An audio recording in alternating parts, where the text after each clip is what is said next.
Welcome to Turning Hard Times to Good Times. I'm your host, Jay Taylor, talking to you from the borough of Queens, New York City on March 8th, 2022.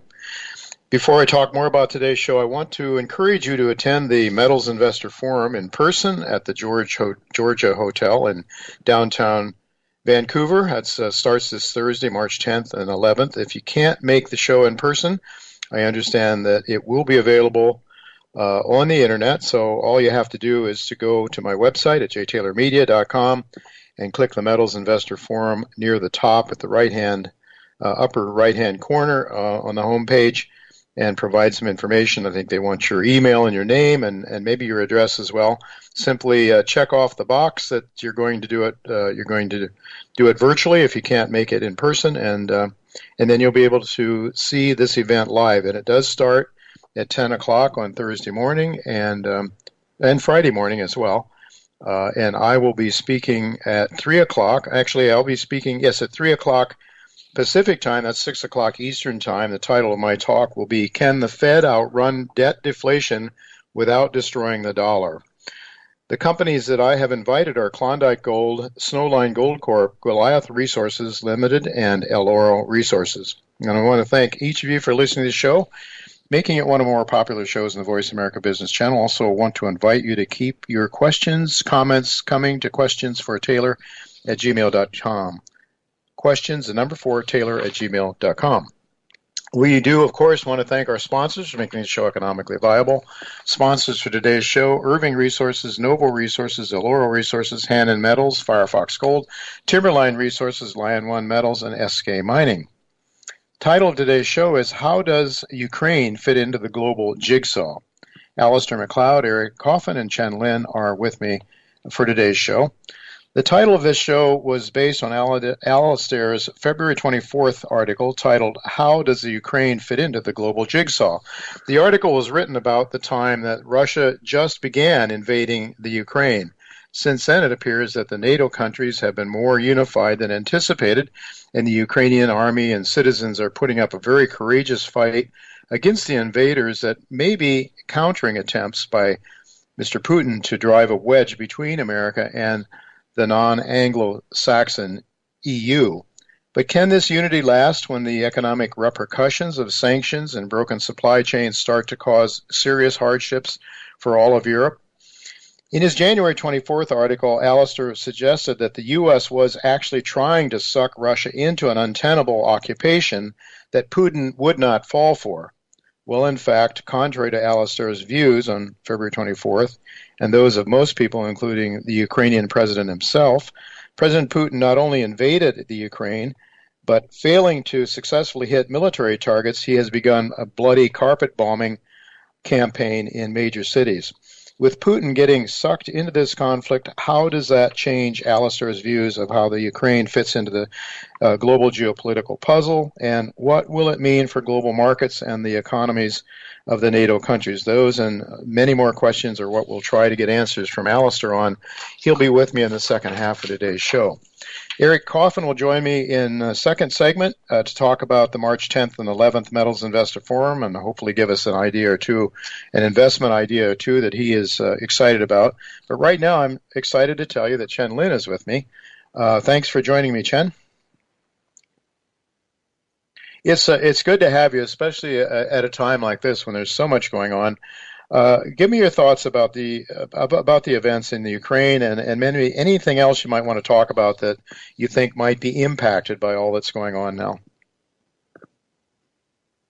I invest in Ukrainian company, right? So I know people there, and I have friends who has in New Jersey who has a parent living in Kiev, and terrible. I was try to help. I don't think I can take the company, the Cap Energy, very graciously was able to secure a train ticket for them, but they were not able to because the train was so too packed. Yes.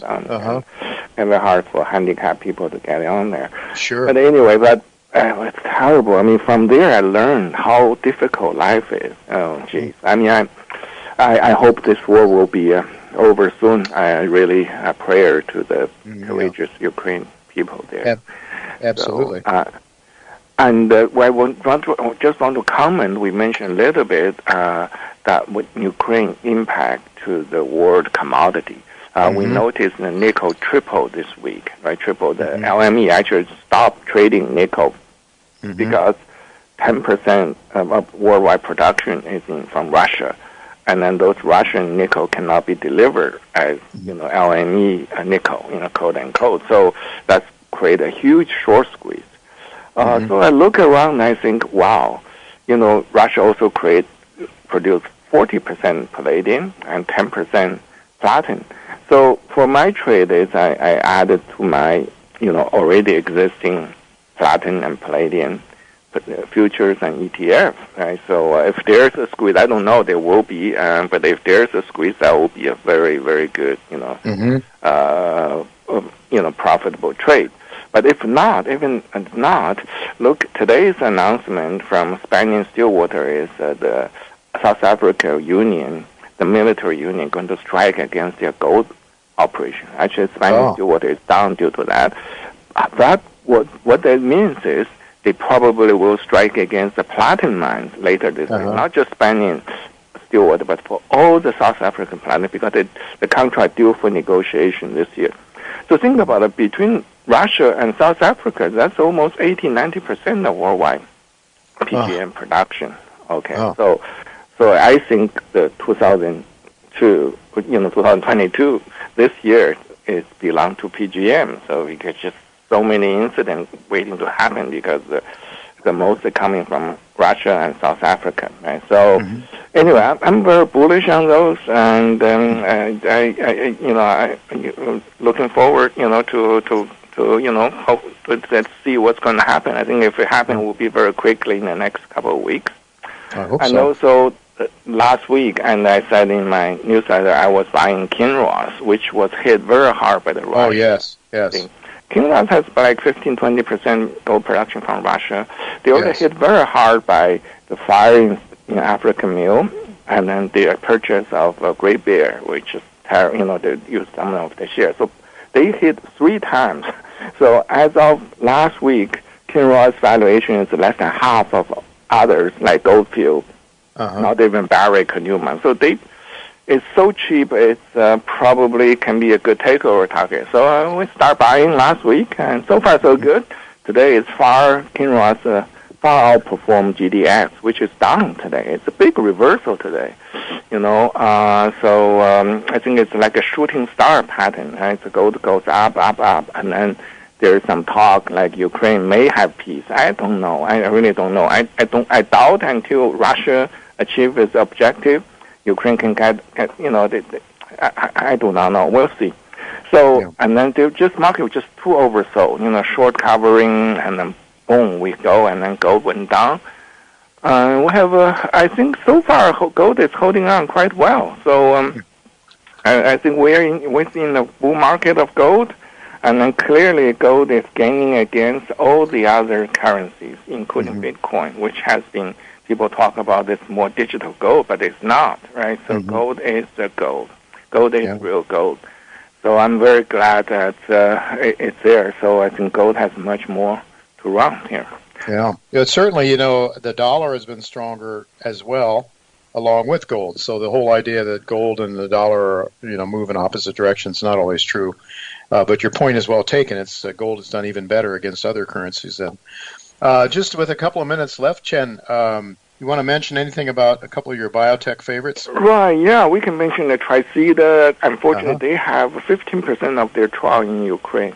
So their trial results are going to be delayed by a couple of months, according to my calculation. Their statement said they're going to delay it by a quarter. Okay, so that's understandable because 15%, those you cannot count. You have to use other places to trigger the outcome, right? So the trial will be 15% slower from now on until they finish, which is the Q3.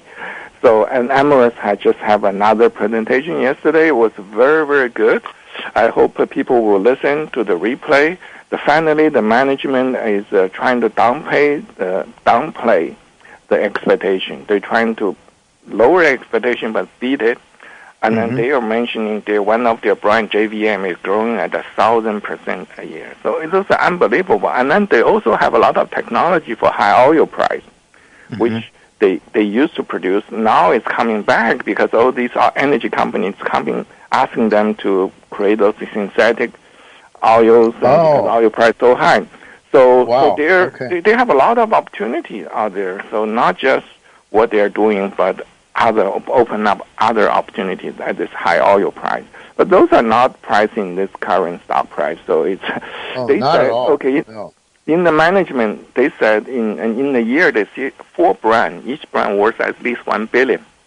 Their market cap is a little bit over $1 billion. You know what I'm saying? So it's just so cheap. It's not funny. So if you have a long-term vision, I suggest going to hold on to this. So, Chen, let me get this straight. So synthetic oils, possibly, that because of the high natural oil price, there may be some possibility of synthetic oils? Synthetic diesel, synthetic, those kind of things. So synthetic energy product, okay? They used to create it, and then oil crash, and then they don't do it anymore. Now, the Shell, all these, they mentioned Shell, all these big oil companies are looking to do it again at this oil price. But for Amyris, they said, okay, we don't want to put any capital. If you want it, we can more than happy to, he didn't say exactly word, but just license your technology. We want to make extra money out of you, and we can enable you, right? So those kind of, they are not going to spend any more capital on those. Mm-hmm. Well, of course, one thing about Amyris is it's not only a research and development company, it is also a manufacturing. It is a manufacturing facilities now too, right? It's the only one that's sort of the leading edge synthetic chemistry that also is a manufacturing, at least on scale. Right. That's my They're selling directly to consumer. They're doing extremely well in the United States. They're expanding to Europe. They want to expand to China. They seem to be doing, there are a lot of technologies coming. Okay, so for example, the rubber, right? The rubber, Michelin have a very, very strong rubber, and but the synthetic rubber is not as strong, but they can enable that. That's another angle they can do that. So there's so many things. It's almost endless. Yeah, it is. It is really an exciting story, no doubt about it. And I guess that conference call is on their website, Chen? People can go to Amyris' website? They have this week. They should have a replay, yes. Okay. All right. Great. All right. Well, we have to leave it go with that, Chen. Thanks so much for spending a few minutes with us, and we'll look to do it again sometime soon.